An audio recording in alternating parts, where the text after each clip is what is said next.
Небето оленееше, луната вече изгряваше и аз подканях коня да бърза. Баща ми не знае, че съм тук. Не ме пускат тук, страхуват се да не би да стана актриса. А майка ми ревнува.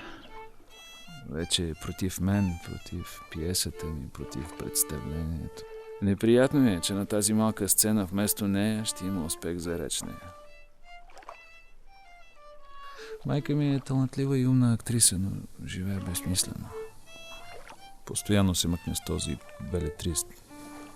Въобразява си, че театърът е смисълът на живота. А за мен съвременният театър е рутина.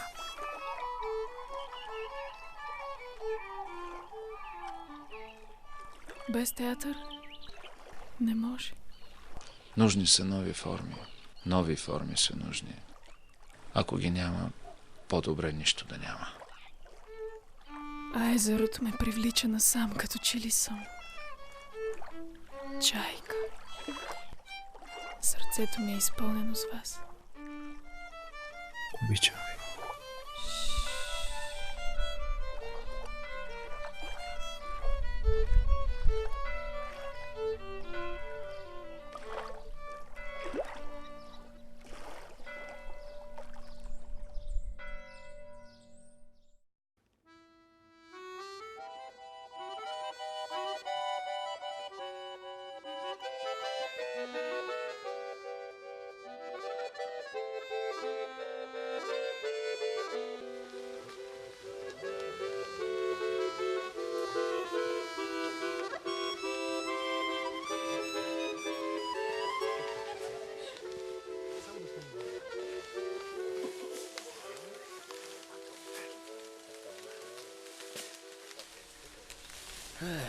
На мен ми е много по-трудно. Аз получавам само по 25 рубли на месец. Работата не е до парите. И беднякът може да бъде щастлив. Така е на теория. А в действителност, аз, майка ми, двете ми сестри и братчето ми сме само на една заплата. Задушно е. Навярно, нощта ще има буря. А нали трябва да се яде и да се пие?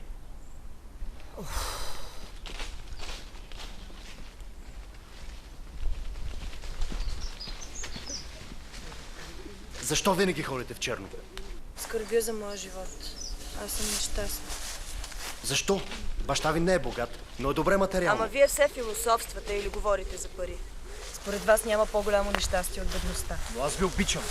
Купнея за вас. И не ме свърта от дома. Всеки ден изминавам 6 версти пешком до тук, 6 версти обратно, а срещам само равнодушието ви. Естествено, че никой не иска да се ожени за човек, който няма какво да яде. Глупости. Не, братко!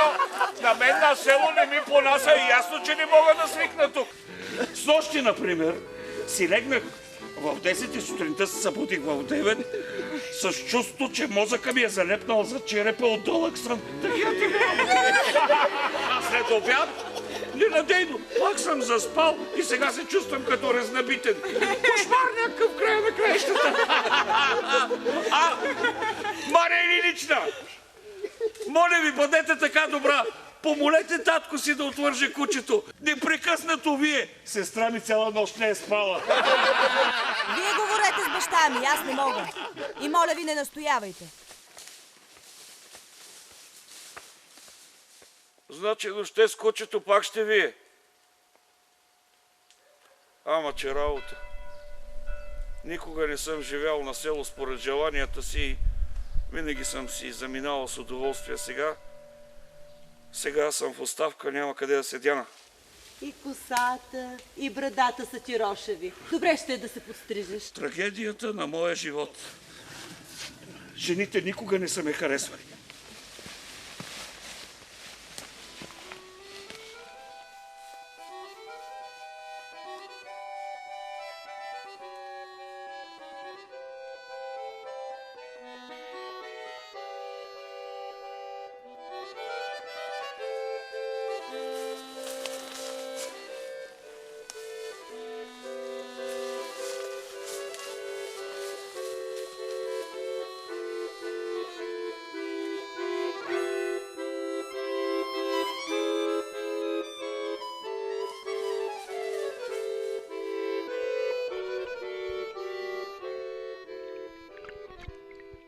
Вълнувате ли се? Да, много. Майка ви. Нищо. От нея не се страхувам, но... Тригорин. Известен писател. Страх ме и ме е срам да играя пред него. Млад ли е? Да. Разказите му са чудесни. Не зная, не съм ги чел.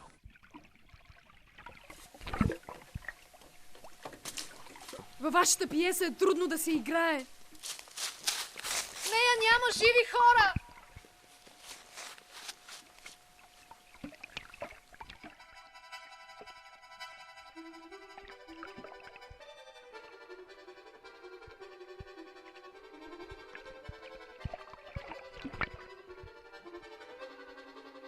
Живота не трябва да се изобразява такъв какъвто е. Или какъвто трябва да бъде. А такъв, какъвто е в мечтите.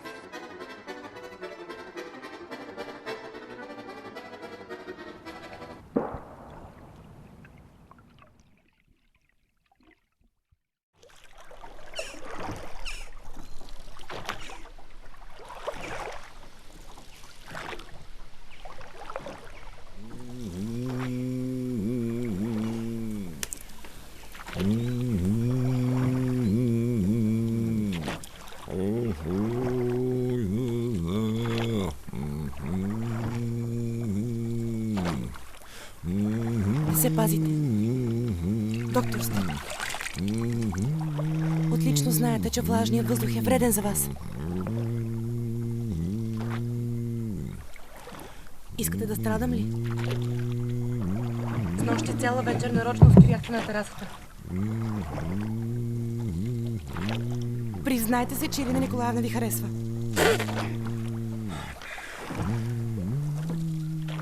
Всички сте готови да паднете по очи пред актрисата. Всички. Щом в обществото обичат актрисите и се отнасят към тях не като към търговците, например, това е вреда на нещата. Това е идеализъм. Жените винаги са се влюбвали във вас и се увисвали на врата ви. И това ли е идеализъм? Жените са се отнасяли към мен с много хубаво чувство. Обичали са у мен най-вече превъзходният лекар.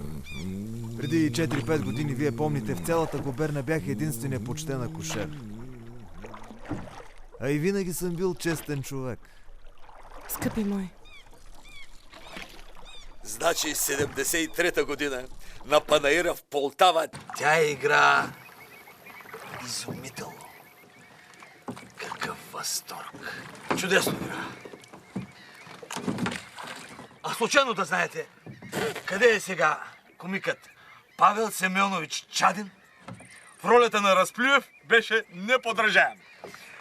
Търпи, луна, какой то страх невольный. Много по-добър от Садовски. Уверявам ви, много уважаема. Къде е той сега? Вие питате за някакви допотопни хора. Отде да зная. Пашка Чадин. Такива вече няма. Западна сцената Ирина Николаевна. Преди имаше могъщи дъбове. Сега само по-добре.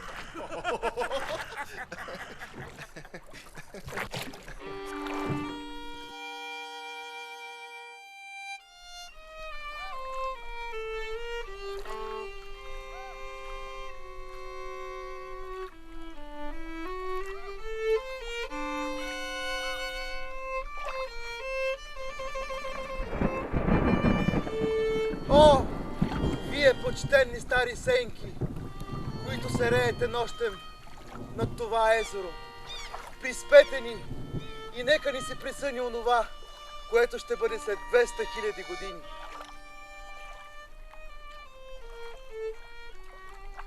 Хора!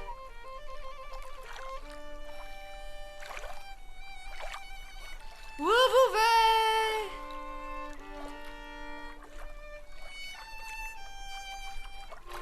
Орли!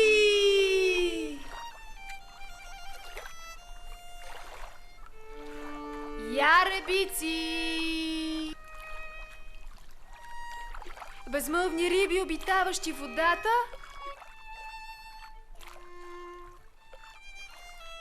И уния, които не могат да се видят с око. С една дума, целият живот. Целият живот завърши печалния си кръг и угасна.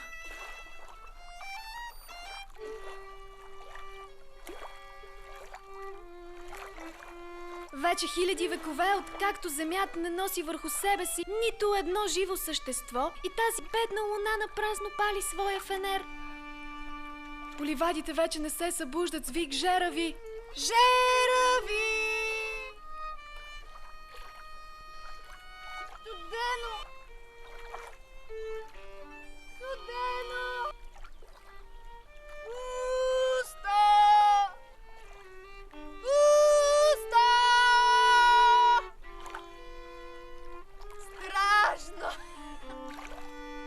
Страшно! Страшно!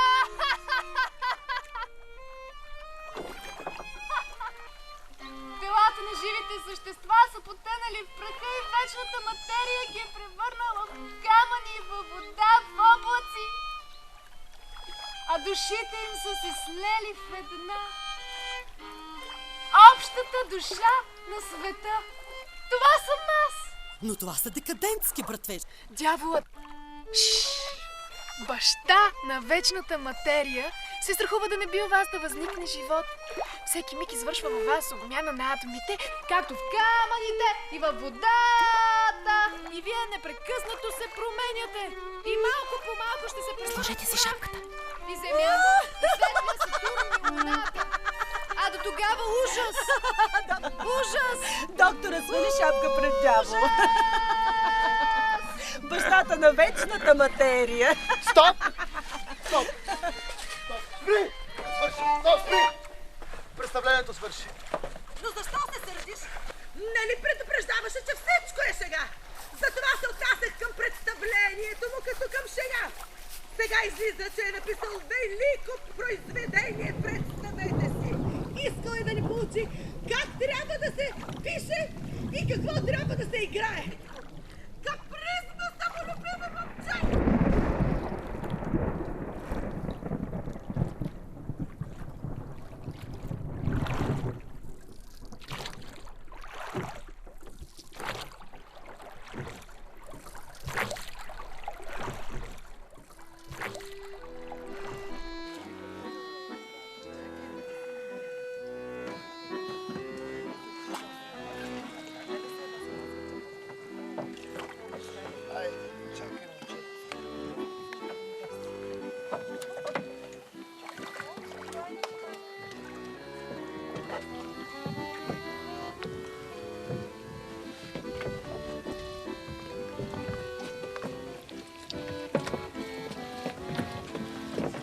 Той искаше да ти достави удоволствие.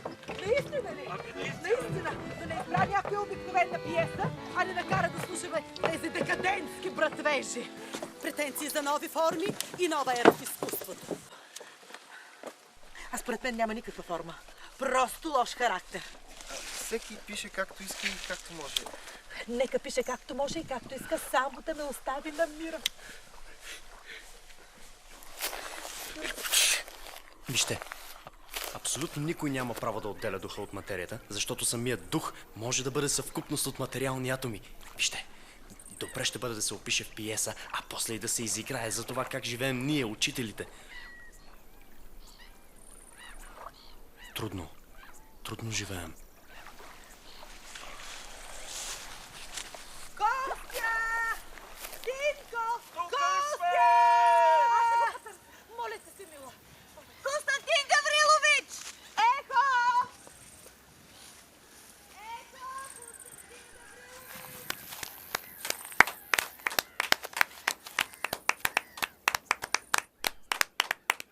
Браво, браво! Любовахме ви се. С такава външност, с такъв чудесен глас. Грехота е да сидите на село. Вие определено имате талант. Чувате ли? Непременно трябва да постъпите в театъра. О, това е моя мечта. Позволете да ви представя Борис Алексеевич Тригорин. Толкова се радвам.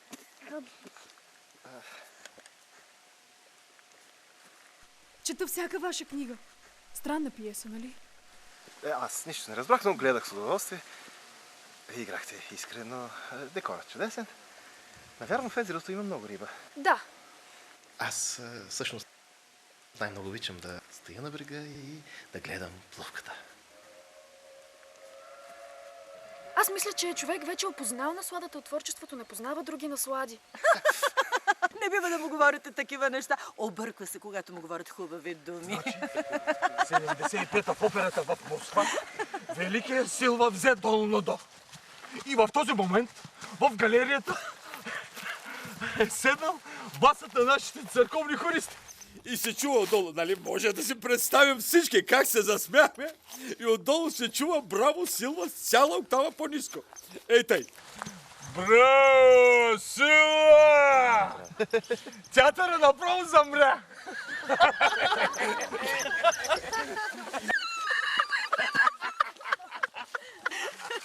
Трябва да тръгвам. Татко ме чака.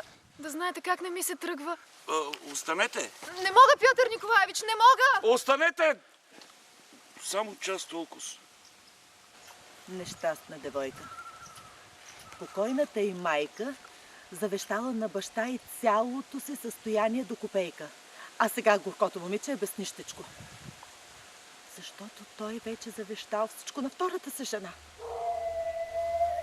Кучето пак вие. Хайде да се прибираме, заболяха ме краката.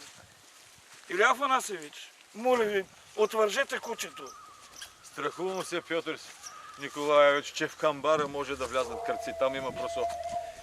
И всъщност той не беше певец, а хорист. И с цяла октава по-ниско. А каква заплата получава един църковен хорист?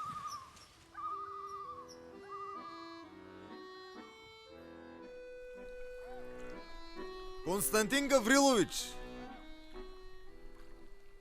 Вашата пиеса ми хареса извънредно много. Талантлив сте, трябва да продължите. Взели сте сюжети с областта на отвлечените идеи. Така е, художественото произведение непременно трябва да изразява някаква голяма мисъл. Само сериозното е прекрасно. Знаете, че съм живял разнообразно изкус. Доволен съм, но ако имах щастието да изпитам душевния подем на художниците, които творят, щях да се пренеса по-далеч от земята.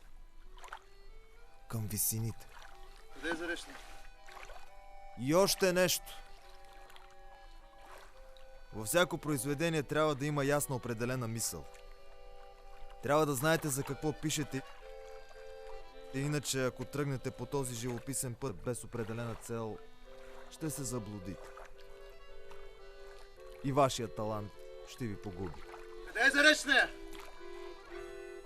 Отиде си.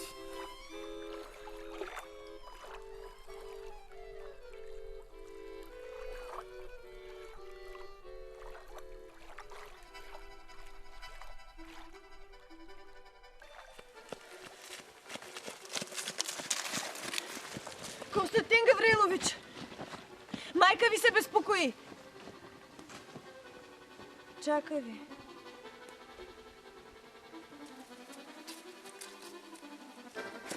Почакайте. Искам да поговоря с вас, искам да ви кажа нещо.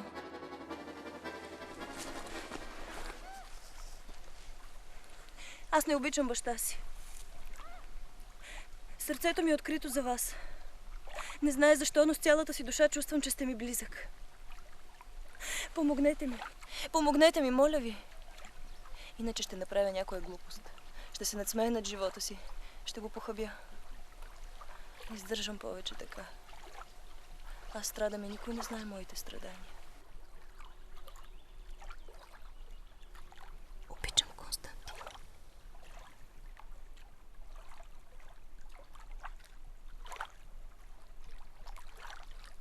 Колко любов. Омагьосническо езеро.